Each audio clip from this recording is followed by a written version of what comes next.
ओम गम गणपते नमः। श्री हरि संक्षिप्त भविष्य पुराण प्रतिसर्ग पर्व प्रथम खंड। महाराज विक्रमादित्य के चरित्र का उपक्रम। सुत जी बोले, शौनक, चित्रकूट पर्वत के आसपास के क्षेत्र प्राय आज के पूरे बुंदेलखंड एवं बघेलखंड के परिहार नाम का एक राजा हुआ। उसने रमणीय कलिंजर नगर में रहकर अपने पराक्रम से बौद्धों को परास्त कर पूरी प्रतिष्ठा प्राप्त की। राजपूताने के क्षेत्र दिल्ली नगर में चपहानी चौहान नामक राजा हुआ। उसने अति सुंदर अजमेर नगर में रहकर सुखपूर्वक राज्य किया। उसके राज्य में चारों वर्ण स्थित थे। अनर्थ गुजरात देश में शुक्ल नामक राजा हुआ। उसने द्वारका को राजधानी बनाया। शौनक जी ने कहा, हे महाभाग, अब आप अग्निवंशी राजाओं का वर्णन करें।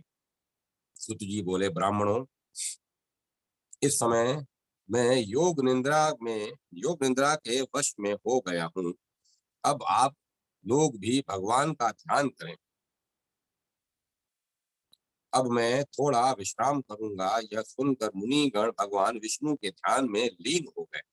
लंबे अंतराल के बाद ध्यान से उठकर सुत जी पुनः बोले, महामुने, कलयुग के 3710 वर्ष व्यतीत होने पर प्रमर नामक राजा ने राज्य करना आरंभ किया।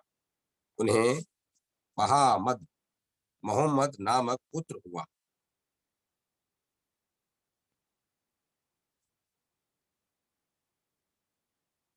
जिसने पिता के शासनकाल के आधे समय तक राज्य किया। उसे देवापी नामक पुत्र हुआ। उसने भी पिता के ही तुल्य वर्षों तक राज्य किया। उसे देवदूत नामक पुत्र हुआ। उसके गंधर्वसेन नामक पुत्र हुआ, जिसने 50 वर्ष तक राज्य किया। वे अपने पुत्र शंख का अभिषेक कर वन चला गया।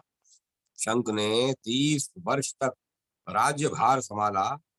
उसी समय देवराज इंद्र ने वीरमती नामक एक देवांगना को पृथ्वी पर भेजा। शंख ने वीरमती से गंधर्वसेन नामक पुत्र रत्न को प्राप्त किया। पुत्र के जन्म समय में आकाश से पुष्प वृष्टि हुई और देवताओं ने दुंदुभी बजाई। सुखप्रद शीतल मंद वायु बहने लगी।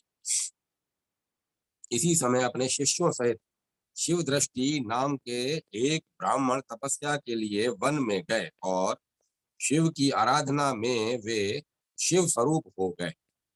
3000 वर्ष पूर्ण होने पर जब कलयुग का आगमन हुआ, तब शकों के विनाश और आर्य धर्म की अभिवृद्धि के लिए वे ही शिव दृष्टि ग्रहों की निवास भूमि कैलाश से भगवान शंकर की आज्ञा पाकर पृथ्वी पर विक्रमादित्य नाम से प्रसिद्ध हुए। वे अपने माता पिता को आनंद देने वाले थे। वे बचपन से ही भगवान वे बचपन से ही महान बुद्धिमान थे। बुद्धि विशारद विक्रमादित्य 5 वर्ष की ही बाल्य अवस्था में तप करने वन में चले थे। 12 वर्षों तक प्रयत्न पूर्वक तपस्या कर वे ऐश्वर्य संपन्न हो गए। उन्होंने अम्बावती नामक दिव्य नगरी में आकर 32 मूर्तियों से समन्वित भगवान शिव द्वारा अभिरक्षित रमणीय और दिव्य सिंहासन को सुशोभित किया।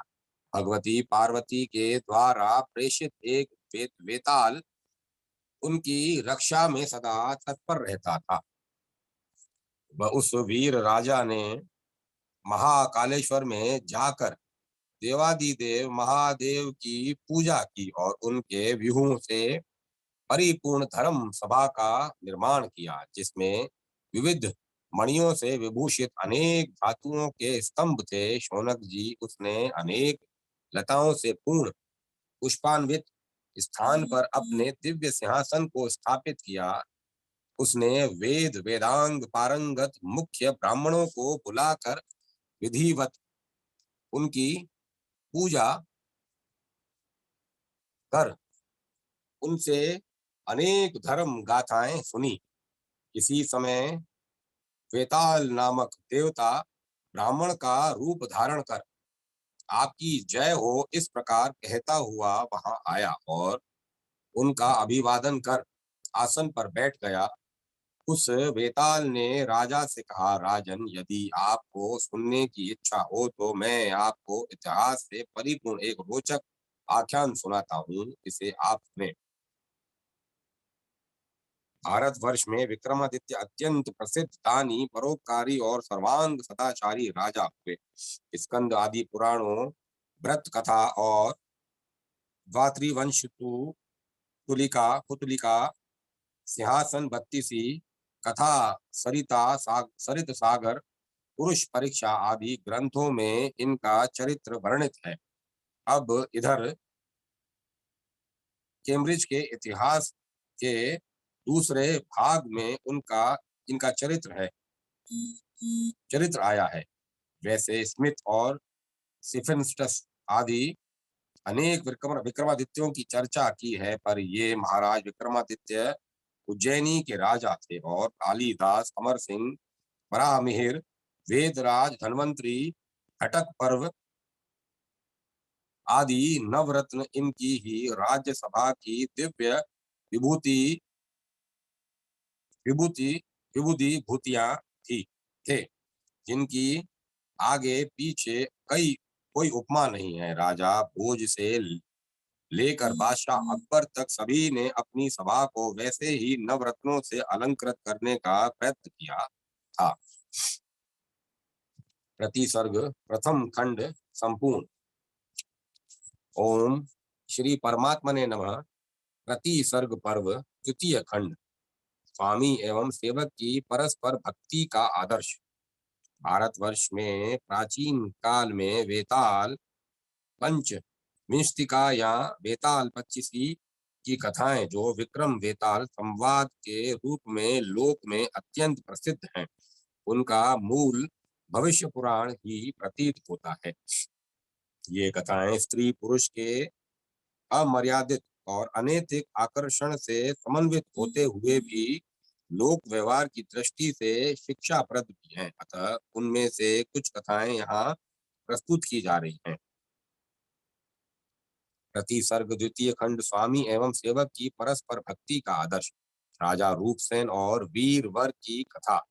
सुतजी बोले, महामुने, एक बार रुद्र किंकर वेताल ने सर्वप्रथम भगवान शंकर का ध्यान किया और फिर महाराज विक्रमादित्य से इस प्रकार कहना आरंभ किया, राजन, अब आप एक मनोहर कथा सुने।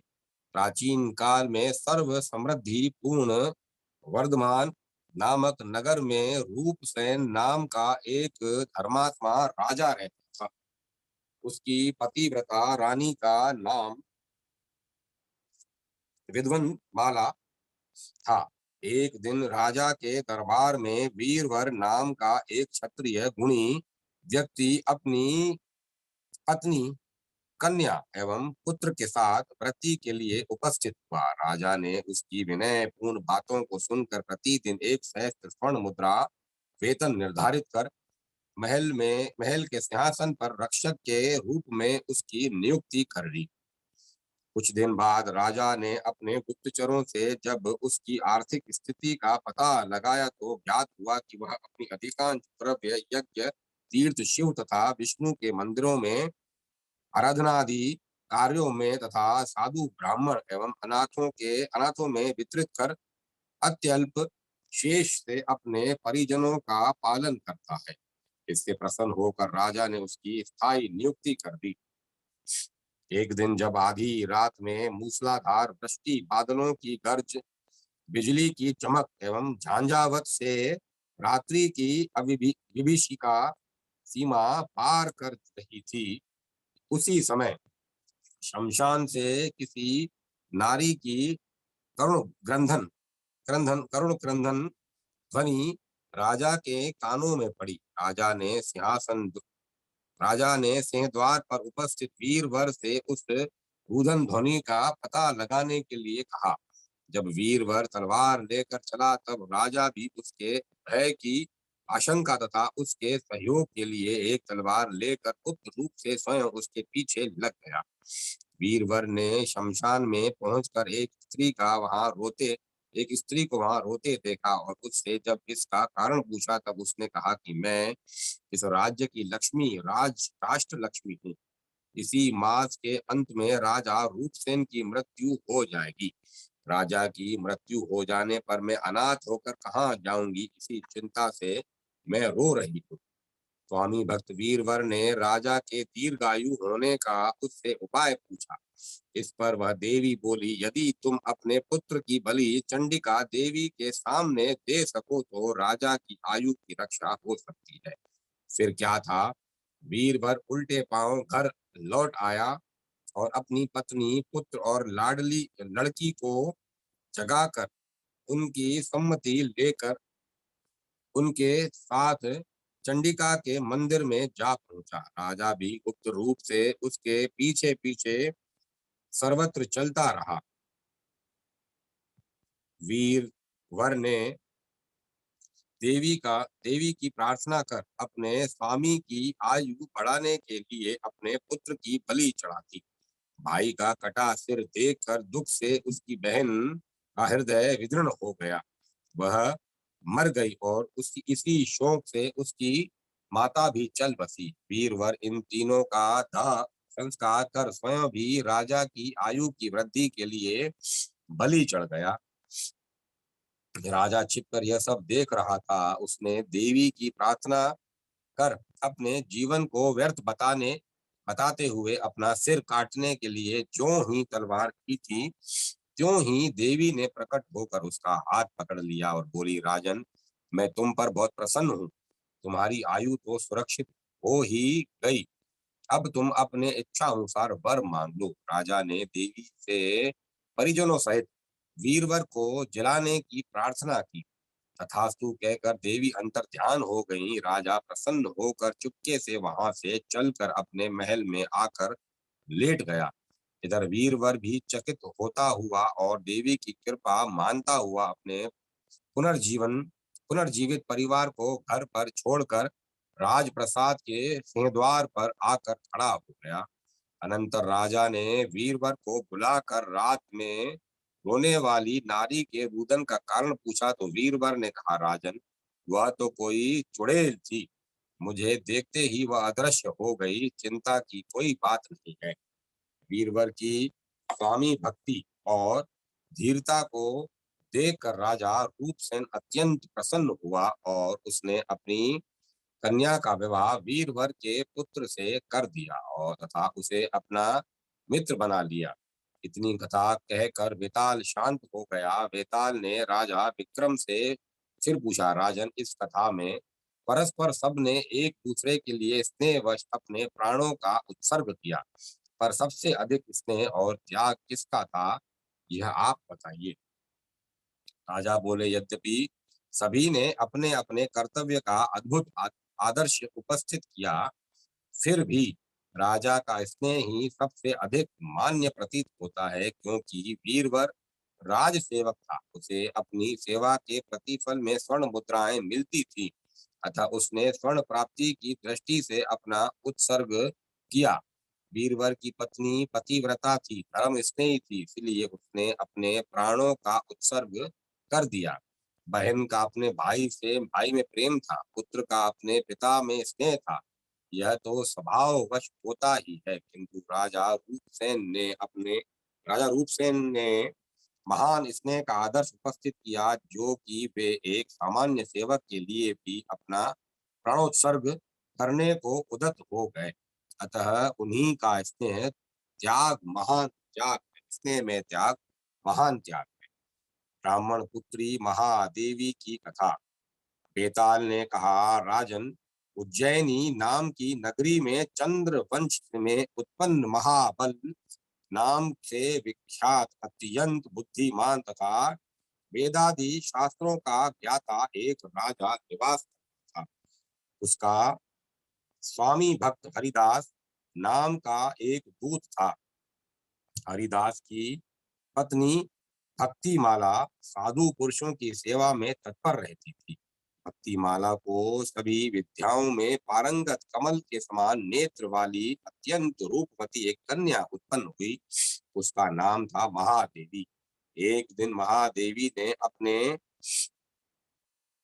पिता हरिदास से कहा, तात, आप मुझे ऐसे योग्य पुरुष को दीजिएगा जो गुणों में मुझसे भी अधिक हो, अन्य किसी को नहीं है।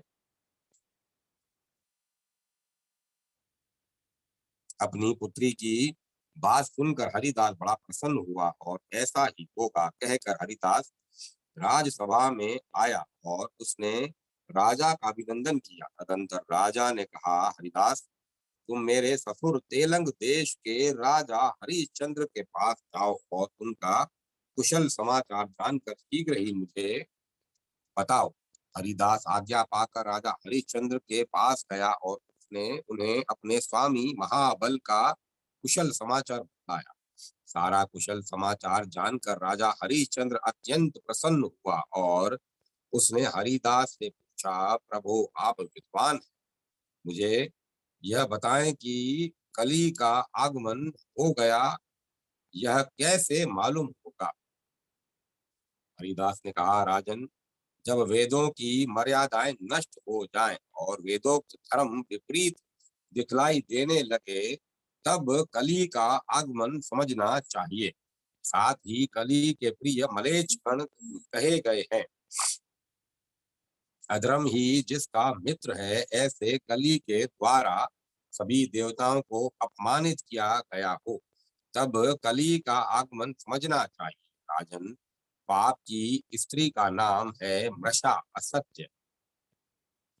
उसका पुत्र दुख कहा गया है। दुख की स्त्री है दुर्गति, जो कलयुग में घर घर में व्याप्त रहेगी। सभी राजा क्रोध के वशीभूत हो जाएंगे तथा सभी ब्राह्मण काम के दास हो जाएंगे। धनिक वर्ग लोभ के वशीभूत हो जाएगा तथा शूद्र जन महत्व को प्राप्त करेंगे। स्त्रियां लज्जा से रहित होंगी और सेवक स्वामी के ही प्राण हरण करने वाले होंगे।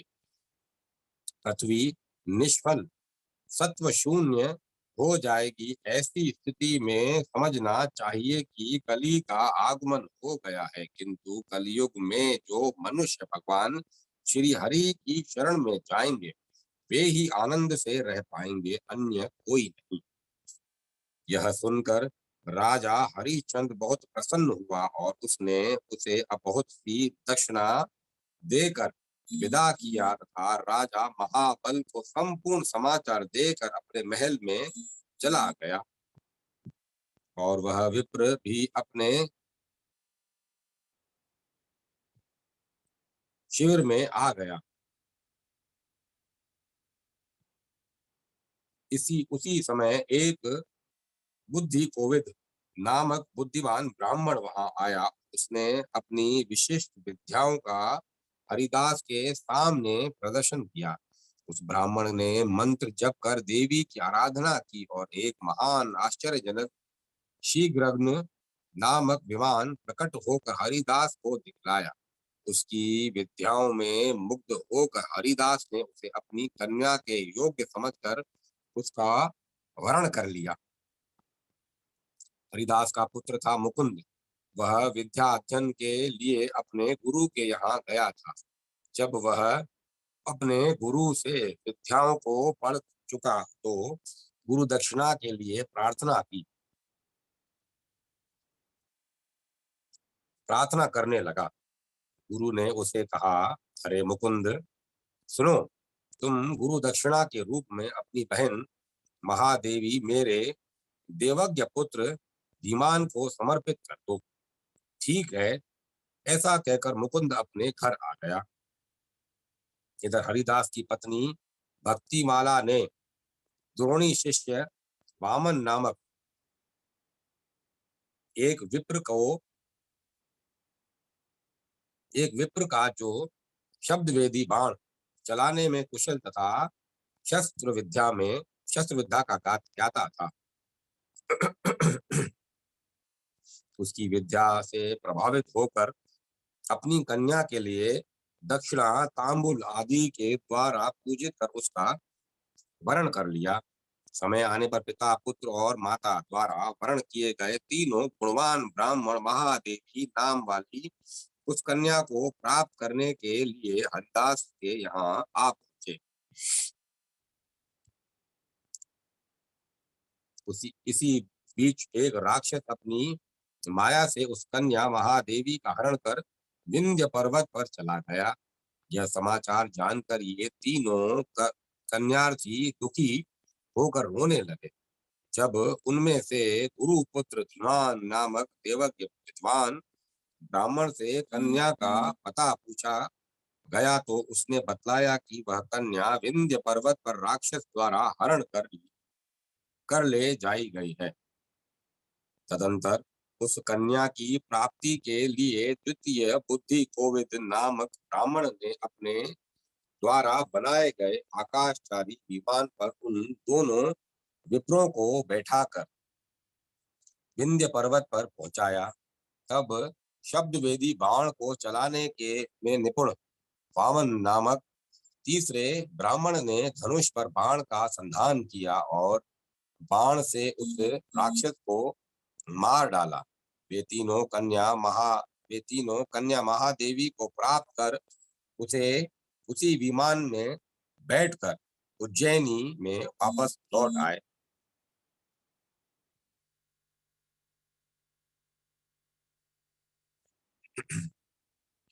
वहां पहुंचकर तीनों ब्राह्मण अपने अपने कार्य का महत्व बताते हुए कन्या के वास्तविक अधिकारी के लिए परस्पर में विवाद करने लगे। यह निर्णय नहीं हो सका कि कन्या का विवाह किसके साथ हो। बेताल ने राजा विक्रम से पूछा, राजन आप बतलाएं कि इन तीनों में विवाह का अर्थात कन्या प्राप्त करने का अधिकारी कौन है। राजा विक्रमादित्य ने कहा, जिस विद्वान गुरु के पुत्र ज्योतिषी ब्राह्मण ने कन्या का यह पता लगाया कि वह राक्षस द्वारा चुरा कर विंध्य पर्वत पर पहुंचाई गई है, वह ब्राह्मण कन्या के लिए पितृतुल्य है। और जिस दूसरे ब्राह्मण बुद्धि कोविद ने अपने मंत्र बल द्वारा उत्पन्न विमान से महादेवी नाम की कन्या को यहाँ पहुंचाया, वह भाई के समान है। किंतु जिस वामन नामक ब्राह्मण युवक ने शब्द वेदी बाणों से रक्षा राक्षस के साथ युद्ध कर उसे मार गिराया, वही वीर ब्राह्मण इस कन्या को प्राप्त करने का योग्य अधिकारी है। समान वर्ण में विवाह संबंध का औचित्य। त्रिलोक सुंदरी की कथा। बेताल पुनः बोला, राजन अब मैं एक दूसरी कथा सुनाता हूँ। चंपापुरी भागलपुर नाम की एक प्रसिद्ध नगरी थी। वहां चंपकेश नाम का एक बलवान और धनुर्धारी राजा रहता था। उसकी रानी का नाम था सुलोचना। उसके त्रिलोक सुंदरी नाम की एक कन्या उत्पन्न हुई। उसका मुख चंद्रमा के समान, बोहें धनुष की प्रत्यंचा के समान, नेत्र मृग के समान तथा शब्द कोकिल के समान थे। राजन उस बाला से देवता भी विवाह करना चाहते थे। अन्य मनुष्यों की तो बात ही क्या है। उसके स्वयंवर में लोक विश्रुत सभी राजा तथा देवराज इंद्र, वरुण, कुबेर, धर्मराज और यम आदि देवता भी मनुष्य का शरीर धारण करके आए। उनमें से इंद्रदत्त ने कन्या के पिता राजा चंपक से कहा, राजन मैं सभी शास्त्रों में कुशल हूँ, रूपवान एवं मनोरम हूँ, अतः आप अपनी पुत्री को मुझे समर्पित कर दें। दूसरे धर्मदत्त ने कहा, राजन मैं धनुर्विद्या में कुशल एवं मनोरम हूँ, आप अपनी कन्या मुझे समर्पित करें। तीसरे ने कहा, राजन मेरा नाम धनपाल है, मैं सभी प्राणियों की भाषा जानता हूँ और मैं गुणवान और रूपवान भी हूँ। आप अपनी कन्या मुझे समर्पित कर सुखी होइए। चौथे ने कहा, राजन, मैं सर्व कला विशारद हूँ। प्रतिदिन अपने उद्योग से 5 रत्न प्राप्त करता हूँ। उनमें से पुण्य के लिए प्रथम रत्न, होम के लिए द्वितीय रत्न, आत्मा के लिए तृतीय रत्न, पत्नी के लिए चतुर्थ रत्न तथा शेष अंतिम रत्न भोजन के लिए व्यय करता हूं। अतः आप अपनी कन्या मुझ सर्वकला विशारद को प्रदान करें।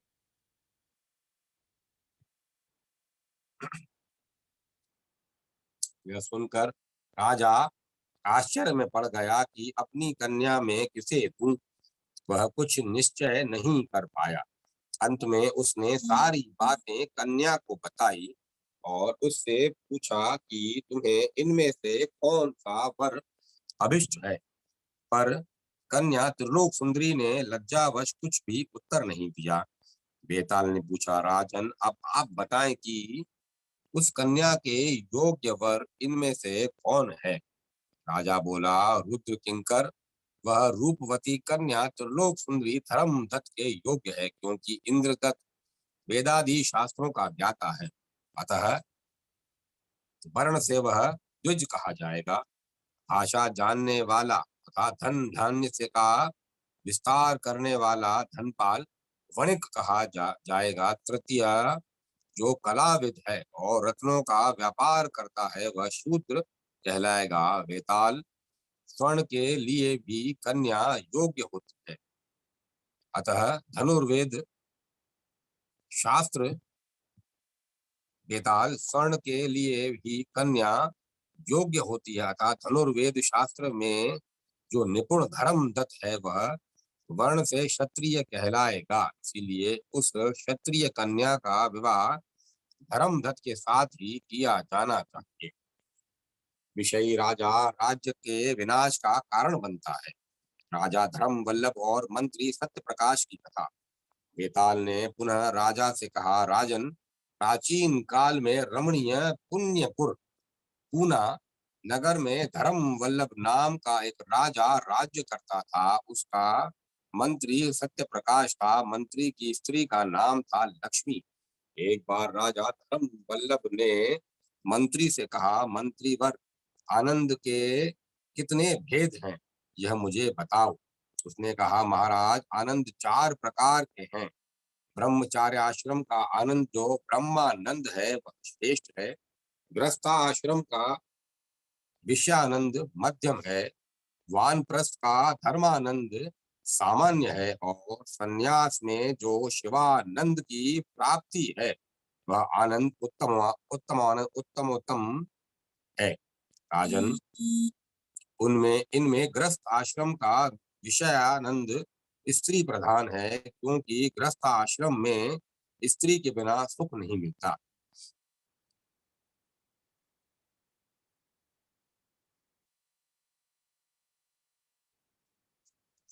यह सुनकर राजा अपने अनुकूल धर्म परायणा पत्नी प्राप्त करने के लिए अन्य देश में चला गया, किंतु उसे मनानुकूल पत्नी नहीं प्राप्त हुई।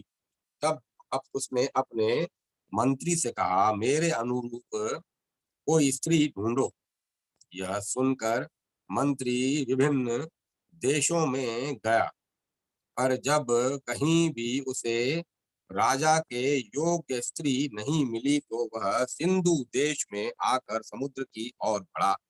तभी सभी तीर्थों में श्रेष्ठ सिंधु को देखकर वह प्रसन्न हुआ। मंत्री सत्य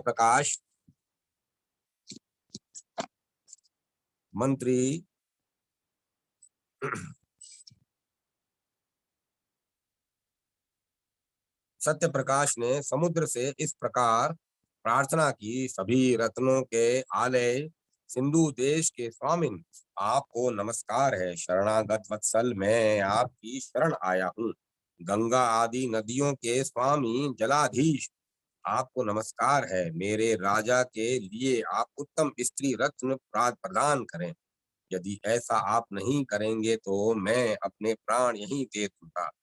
नदी पति सागर यह स्तुति सुनकर प्रसन्न हो गए और उसे जल में विद्रुम के पत्तों वाले मुक्ता रूपी फल से समन्वित एक वृक्ष को दिखाया, जिसके ऊपर मनोरम सुकुमारी एक सुंदरी कन्या स्थित थी।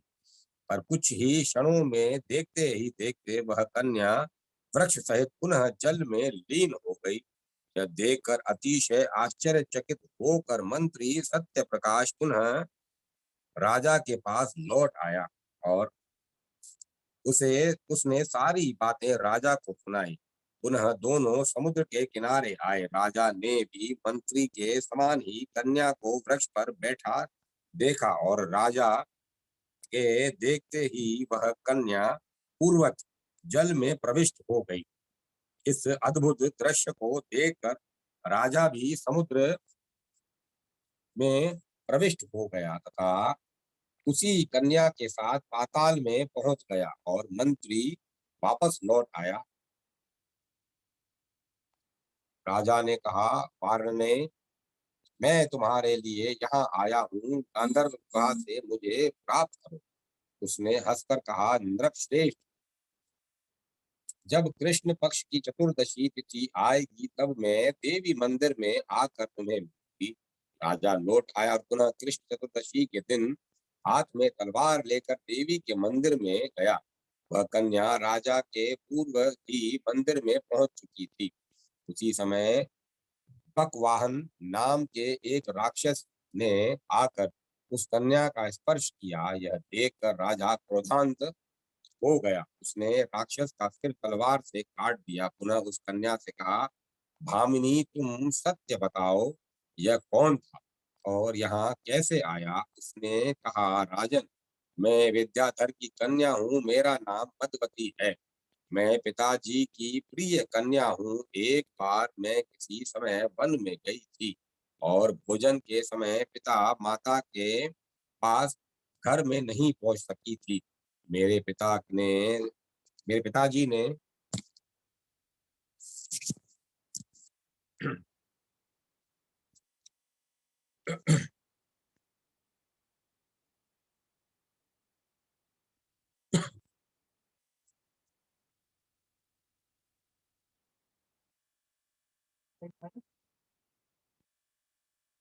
मैं पिताजी की प्रिय कन्या थी। एक बार मैं किसी समय वन में गई थी और भोजन के समय पिता माता के पास घर में नहीं पहुंच सकी।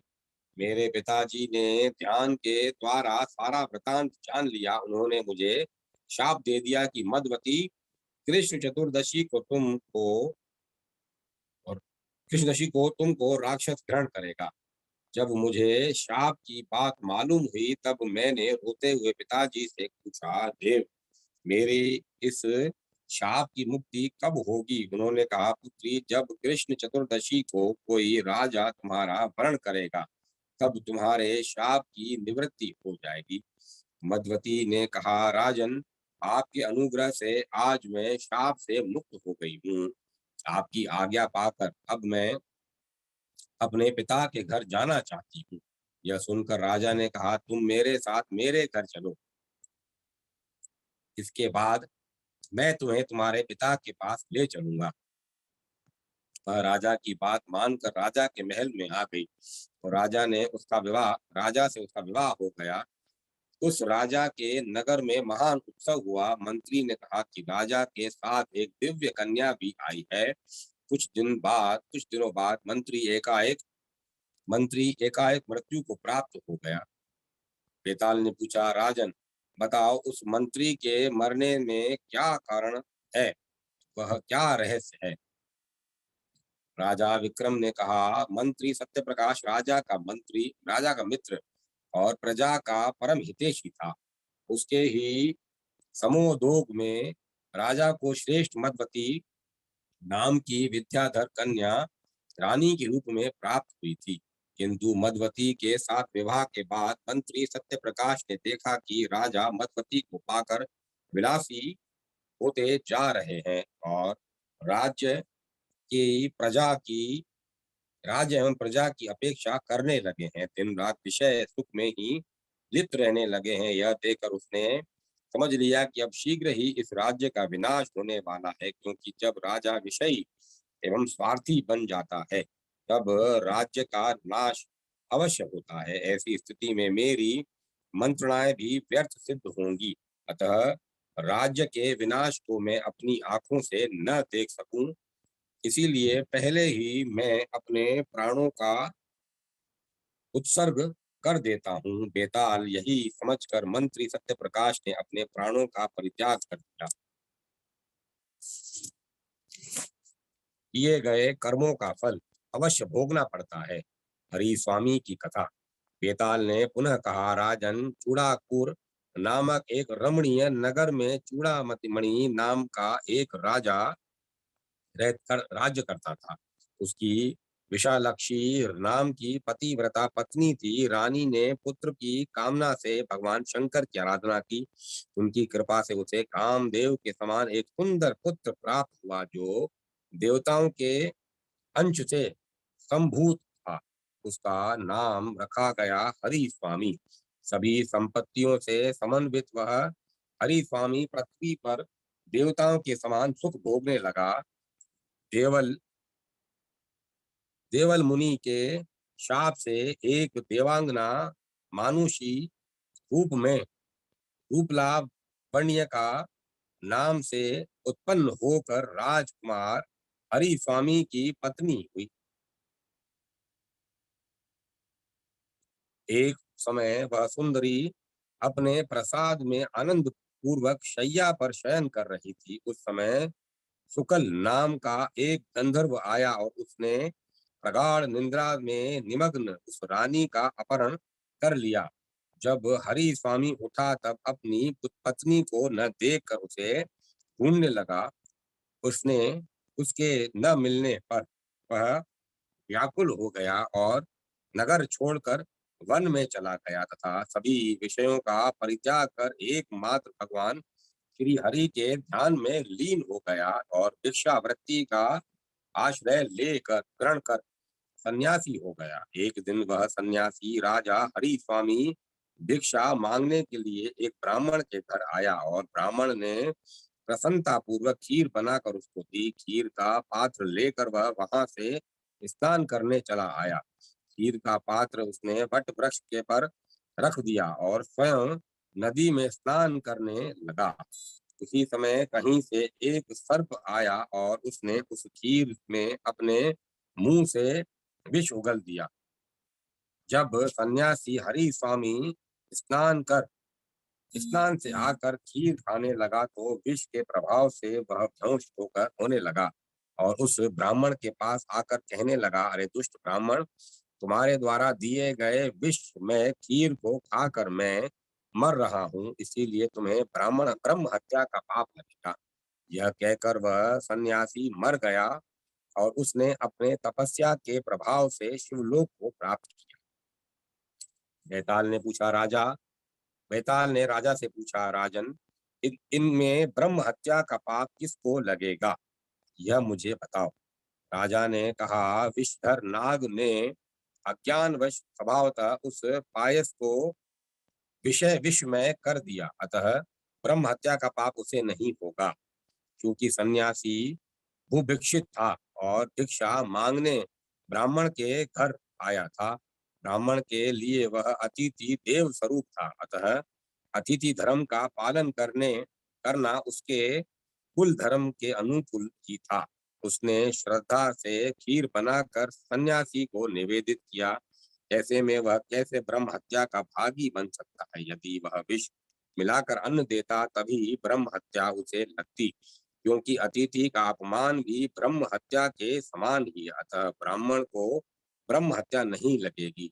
शेष बच गया वह सन्यासी, क्योंकि अपने किए गए शुभाशुभ कर्म का फल अवश्य भोगना पड़ता है। अतः वह सन्यासी अपने किसी जन्मांतरीय कर्मवश काल की प्रेरणा से स्वतः ही मर गया।